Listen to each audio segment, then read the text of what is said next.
اور اب کچھ خبریں تجارتی دنیا سے۔ نگران وزیر تجارت گوہر اعجاز نے صوبائی وزیر ایس ایم تنویر اور کاروباری وفد کے ہمراہ دورہ سعودی عرب کے دوران سعودی وزیر تجارت سے ملاقات کی۔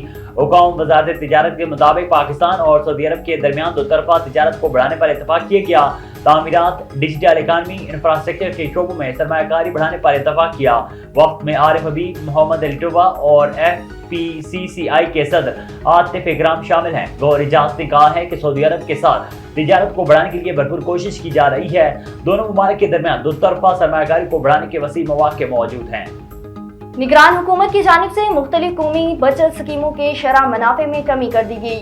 نیشنل سیونگ پاکستان کی جانب سے جاری نوٹیفکیشن کے مطابق اسپیشل سیونگ سرٹیفکیٹ کا شرح منافع کم کر کے پہلے 6 ماہ کے لیے 15.6%، سیونگ سرٹیفکیٹ پر دوسری ششماہی کا منافع 16.6% اور ڈیفنس سیونگ سرٹیفکیٹ پر سالانہ منافع کم کر کے 12% کر دیا گیا۔